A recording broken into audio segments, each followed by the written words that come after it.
Premièrement, belle femme, tu te sens-tu overwhelmed? Tu n'as-tu beaucoup dans ton assiette puis que tu te sens comme, oh my God, comme tu es la montagne plus haute qu'elle. Aujourd'hui, je vais venir te parler de quelque chose parce qu'il m'est arrivé, il y a quelque chose que j'ai réalisé par rapport à ça. Quand on se sent overwhelmed, ça peut être causé par quelque chose. Donc, c'est ça, je viens te parler aujourd'hui. Puis, je voulais juste te dire, mon podcast est juste publié 2 jours plus tard parce que c'était le March break, puis j'avais beaucoup de hockey pour mon garçon. Fait que j'ai vraiment pas planifié, mais je veux dire, j'ai vraiment passé un March break comme pour plus faire des choses que j'aime, passer du temps avec les enfants et tout ça. Fait que me voilà la raison pourquoi que mon podcast est autour de 2 jours. Fait que j'espère que aujourd'hui, que tu vas trouver mon épisode pertinent selon tes besoins. Donc, bon, bienvenue au podcast Ma Vérité. C'est vrai, j'ai oublié de te souhaiter la bienvenue. Bienvenue au podcast Ma Vérité. J'espère que tu vas bien aujourd'hui, que cette journée de la femme, j'ai aussi te partager l'épisode d'aujourd'hui en cette journée de la femme. Et c'est mon cadeau pour toi aujourd'hui en cette journée de la femme parce que je sais comment la femme en fait beaucoup. Puis on est multitask, puis on est tout le temps en train de tout faire. On a 1001 chapeaux. Donc, aujourd'hui, cet épisode-là est en ton honneur parce que je sais comment est-ce que tu peux te sentir des fois chaotique. Fait que c'est pour ça que je viens te parler aujourd'hui. Parce que moi, j'ai passé 40 ans, je suis dans ma préménopause et je remarque, j'observe dans ma quarantaine à quel point que l'âge, en vieillissant, là, je suis de plus en plus fragile. Ma santé est de plus en plus fragile. Ma santé globale, que ce soit physique, mentale. Donc, mes habitudes quotidiennes sont sacrément importantes. Ça se dit-tu sacrément? Sont sacrées importantes. C'est pour ça que je viens de parler de ça aujourd'hui. L'autre jour, une semaine et demie passée, j'étais avec mon élève, puis quand il embarque dans mon char, parce que, en tout cas, je le donne une drive, puis il était overwhelmed.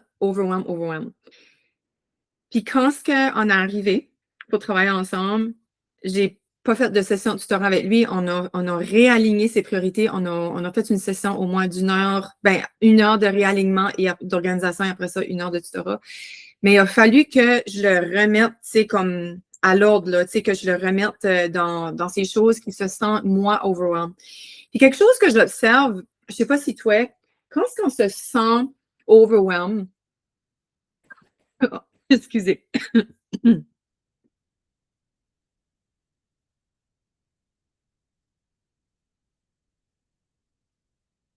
OK, pardon, je reviens. Quand on se sent overwhelmed, c'est souvent parce qu'on manque de structure, on manque d'organisation. On est all over the place. On voit les choses pires qu'elles sont parce que on a plein de choses à faire en même temps. Puis, au lieu de s'asseoir là, puis comme, OK, de 1 à 5, là, quelles sont mes priorités? Qu'est-ce qui est mon plus important, urgent? Puis comme tu marques plus important, urgent. Après ça, c'est quel qui est urgent, mais qui n'est pas important. Après ça, c'est quel qui est important, mais qui n'est pas urgent. Puis là, après ça, c'est quel qui n'est pas important, quel qui n'est pas urgent. Je ne sais pas comment ça s'appelle, ce tableau-là, là, c'est un nom de quelque chose. En tout cas, c'est un tableau de... c'est ça, c'est 4 cadrans, puis tu dois diviser tes tâches en ordre de priorité par rapport à l'urgence et l'importance. Puis, c'est là d'aller voir, OK, qu'est-ce qui doit être remis pour une telle date? Qu'est-ce qui doit être fait pour aujourd'hui?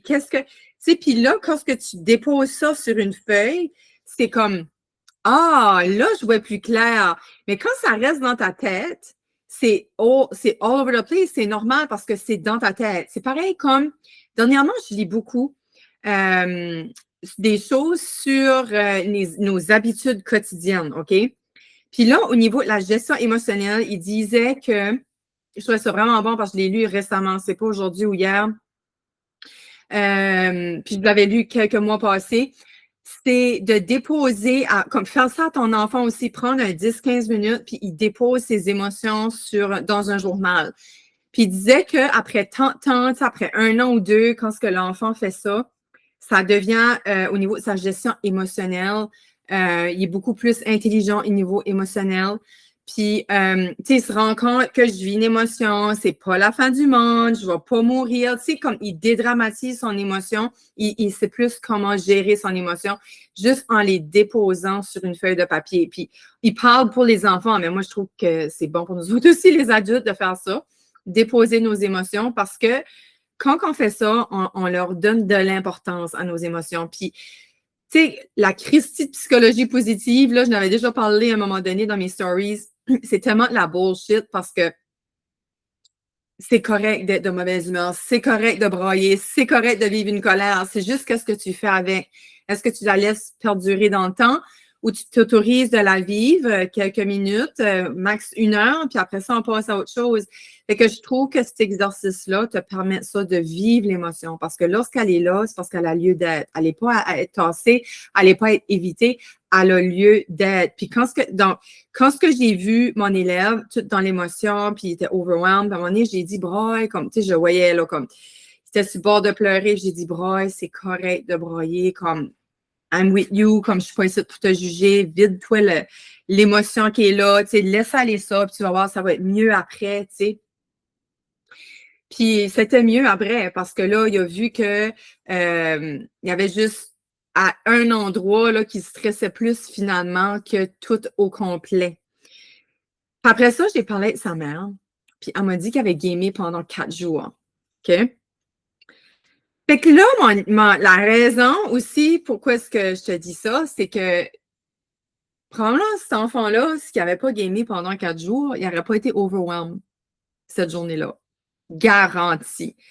Parce que le gaming, comme quand ce que tu games, tu tombes complètement dans un autre univers, tu tombes dans une autre réalité, comme tu n'es plus là, tu n'es plus là. Fait que lui, quand ce qui est revenu dans ces choses, il était overwhelmed parce qu'il avait comme mis ça de côté, tu sais, il avait comme décollé dans un autre univers, tu sais, il était comme dans un autre monde. Donc, sa réalité l'a monté à la surface parce qu'il avait comme complètement oublié toute sa réalité. Puis probablement pendant ce temps-là, il ne faisait pas ses devoirs non plus. Et c'est sûr que toutes ces choses ont buildé up. Puis pas juste ça aussi, quand que tu joues des jeux vidéo, ton système nerveux est activé, surtout, tout dépend en tout cas qu'est-ce que tu joues. Mais la plupart de nos jeunes, ils jouent tous des jeux vidéo que ça s'entretue, puis que c'est la survie, puis là, il ne faut pas que tu meurs. Fait que, ton système nerveux est activé parce que ton cerveau ne sait pas différencier le vrai du faux et le faux du vrai. Donc, lui, comme il agit comme si tu es dans la vraie vie. Fait que c'est sûr que si pendant 4 jours, tu es réalisé, tu sais, je ne sais pas comment longtemps qu'il a joué, mais si tu es réalisé là-dessus pendant 4 jours, ben, le résultat est que ton système nerveux est probablement plus stimulé que si tu aurait été juste dans un endroit calme, tu aurais relaxé, sa famille aurait fait ses devoirs. Fait que, tu sais, il y a beaucoup, beaucoup de facteurs qui font qu'au niveau de la santé mentale, c'est beaucoup plus rushant. Fait que, qu'est-ce que ça m'a fait réaliser tout ça? C'est notre overwhelmness, je ne sais pas si ça se dit, peut provenir par qu'est-ce qu'on vit quotidiennement, quelles sont nos habitudes quotidiennes qui viennent atteindre notre santé mentale. Puis des fois, on s'en rend pas compte que nos habitudes malsaines, qu'on pourrait dire, ou tu sais, ce qu'on binge-watch Netflix toute la semaine de temps, ben c'est sûr que quand on arrive au lundi, puis là, on voit les tâches, ben, c'est qu'on a été sur le mode mellow, tu sais, le mode confortable, que là, on voit une chose qui sort de notre zone de confort pire qu'elle est parce que ton cerveau, il est comme pas habitué. Il s'est pas comme renforcé ou, tu sais, a comme oublié quoi c'était d'avoir beaucoup, comme une liste remplie, tu sais, une liste de tâches remplie. Je sais pas si ça fait du sens parce que aussi, pas juste ça, c'est correct de prendre une semaine. Moi, quelque chose que j'observe dans mes habitudes de vie, parce que je te parle d'habitudes de vie, d'habitudes quotidiennes, je réalise que oui, les fins de semaine, j'ai vraiment besoin de décrocher, j'ai vraiment besoin de ne pas travailler, j'ai vraiment besoin de faire des choses autres que penser à ma business, à mon travail et tout ça. Mais je ne vais pas m'arrêter pendant 2 jours, pendant 48 heures non plus. Je dois activer mon système nerveux. Le stress, c'est correct d'en vivre. Puis je pense que je l'ai déjà dit dans un autre épisode. Le stress, c'est correct d'en vivre. Je l'avais lu dans un livre. C'est juste quelle sorte de stress que je vis. Parce que si que je garde, tout dépend aussi qu'est-ce que, là, je donne l'exemple de Netflix parce qu'on connaît tout Netflix, on a tout binge-watché Netflix, on a tout passé une semaine à regarder Netflix. C'est pour ça que j'aime de dire ça, puis tu relate plus. Tout dépend qu'est-ce que je regarde sur Netflix. Si je regarde juste de l'horreur pendant une semaine de temps par rapport à celle qui regarde juste des petits drames ou pas grand-chose de trop énervant, mais ces deux personnes-là, arrivées le lundi avec la même situation, les deux vont réagir complètement différemment. Ils ne vont pas réagir pareil du tout. Avec le même background, avec tout pareil, les mêmes tâches. Tu mets juste les deux personnes exactement pareilles, mais avec un week-end d'habitude de vie différente, ça va complètement changer la façon que tu vas réagir à la situation. Ça, j'y crois à 100% parce que, comme je te dis, c'est prouvé scientifiquement que ton cerveau ne sait pas dissocier le vrai du faux et le faux du vrai. Il ne peut pas faire la différence. Donc, si tu regardes quelque chose qui vient stimuler ton système nerveux parce que c'est des choses épeurantes, des choses violentes, ben c'est sûr que le lundi, comme ta réaction va être beaucoup plus pas impulsive, mais je veux dire, comme ta gestion émotionnelle va être moins bien gérée que l'autre, peut-être qui aurait gardé des dramas. Et encore mieux, l'autre qui a gardé peut-être 2-3 heures par jour de la télé, puis tout ça, mais qui a fait d'autres choses. Était faire l'épicerie, faire des meal prep, faire des lavages, jouer avec les enfants, faire des workouts. Cette personne-là va encore mieux réagir aussi parce qu'elle a gardé son système nerveux activé de façon santé et de façon constante, comme sans être trop dans le confort. Parce que ça, c'est quelque chose, j'observe, si je suis trop dans le confort, je suis patate, comme il faut vraiment, comme aujourd'hui, j'ai relaxé le matin, puis là, je me disais, OK, j'ai ça à faire, j'ai mon workout à faire, après ça, je vais me laver, après ça, je vais aller à l'épicerie, après ça, Puis la machine était partie, là, mais la fille était maganée un matin, elle était fatiguée, elle a eu un gros 4 jours de hockey, puis ça a été on the go, on the run tout le temps. Mais parce que je me suis conditionnée, je me suis dit, j'ai ça, puis ça à faire. Je l'ai fait parce que hier soir, quand je m'ai couchée, j'étais brûlée. Je me disais, oh my God, ma journée de dimanche va être hectique parce que j'ai tellement de choses à faire. Comme mon élève, je voyais la montagne plus haut qu'elle était.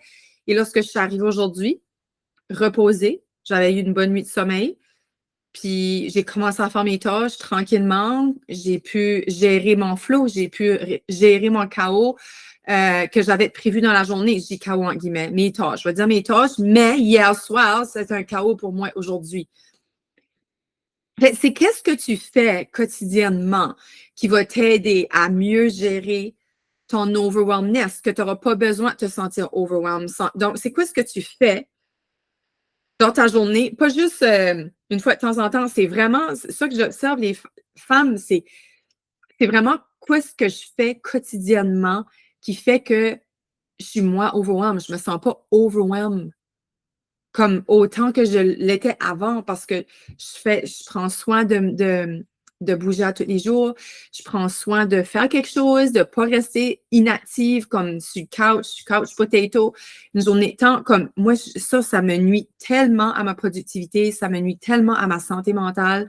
Même si je sais que je n'ai besoin, il faut quand même que je bouge un petit peu. Tu sais, quand même que c'est juste aller voir une amie, prendre un café, apporter mes enfants quelque part. Tu sais, comme juste faire de quoi, toujours chaîne mon corps aller. Parce que, surtout que si tu es en préménopause comme moi, ou ça s'en vient, ou tu es en ménopause, ton corps, il a besoin d'être en mouvement encore plus. Si tu veux avoir une bonne vieillesse, si tu veux âger en santé, si tu veux comme toujours, toi aussi, avoir une vie active, c'est quoi ce que tu fais aujourd'hui? Puis ça va non seulement te faire mieux vieillir, mais mieux gérer ton quotidien, même quand c'est hectique, même quand c'est chaotique. Donc, c'est vraiment ça, c'est ça que je voulais venir te parler aujourd'hui parce que si tu te sens overwhelmed, va voir qu'est-ce que tu as fait ces derniers jours. Dans quel état tu étais? Comment est-ce que tu as bougé? Comment est-ce que tu as été active dans tes derniers jours? Quelles ont été tes habitudes quotidiennes? C'est sûr aussi l'alimentation, le sommeil, comme il y a ça aussi, là, puis oui, il y a bougé, of course. L'hydratation, es-tu bien hydraté? Comment est-ce que tu as géré les choses aussi émotionnellement? Y a-tu quelque chose aussi en ce moment comme le dernier podcast, je t'avais dit comme 3 questions journaling, tu sais, dans ton environnement. Faire attention à ton environnement, faire attention à ce que tu fais, puis les pensées que tu dis. Par récemment, tu sais, as-tu des choses qui s'est passées qui n'ont pas été réglées, puis qui est toujours sur ton back burner? Tout ça, c'est sûr, ça va venir affecter ton overwhelmness. Tu sais, tu vas te sentir plus overwhelmed parce que ta tête est déjà pleine à cause d'une autre situation que tu vis en ce moment qui n'est pas réglée. OK? Je pense que j'ai fait le tour aujourd'hui. J'espère que ça t'a plu. J'espère que ça va te faire passer à l'action, tu sais, à voir, à revoir, revisiter ce que tu fais à chaque jour. Comme être dans l'action un petit peu, tu sais, être toujours un petit peu active dans quelque chose. Ou justement avoir des moments de rien, de juste, en vrai, c'est ça qui vient de me monter pour toi. C'est vraiment des moments de rien, pas de télé, pas de journaling, pas de livre, pas de musique, juste rien. Puis tu peux siper ton petit café ou ton petit thé, puis comme juste rien. Puis juste contempler le moment présent. Ça aussi, ça peut être très bien pour diminuer ton overwhelmness parce que tu as besoin de libérer ton esprit, tu as besoin de prendre une pause mentale aussi quand tu te sens trop overwhelmed. OK? Donc, c'était ça pour toi aujourd'hui. Sache que je suis pas loin. Si tu as besoin de plus que ça, tu vas aller plus loin, tu sais, que mon podcast te parle, mais que tu aurais besoin d'outils, de guidance, d'accompagnement pour aller plus loin là-dedans, tu sais, pour apprendre à mieux gérer, changer ton quotidien, tu sais, mieux gérer ton quotidien, le chaos de la vie, mieux gérer tes habitudes de vie, tout ça, avoir un meilleur, plutôt dire, meilleur style de vie, tout ça. Je suis proche, je suis vraiment pas loin. Tu peux m'écrire à info@joanie.ca, joani.ca, ou commenter en dessous du podcast ou en dessous de la vidéo pour les personnes qui sont sur YouTube. Et aussi, tu peux me retrouver sur les réseaux sociaux à Joanie_coaching. Sur Instagram ou Joanie Duguay sur Facebook. Puis tous les liens sont ici en dessous de la vidéo ou du podcast que tu écoutes. Merci d'avoir été là. Merci de partager autour de toi aux femmes qui auraient besoin de ça, aux femmes que tu sais en ce moment qui vivent du chaos et qui se sentent vraiment submergées à part tout ça. Partage mon podcast. Je suis sûre qu'elles vont trouver des petites pépites pour se sentir mieux et mieux traverser cette période qui peut sembler parfois interminable et tellement rushant. Donc, je t'embrasse et je te vois la semaine prochaine. Bye bye.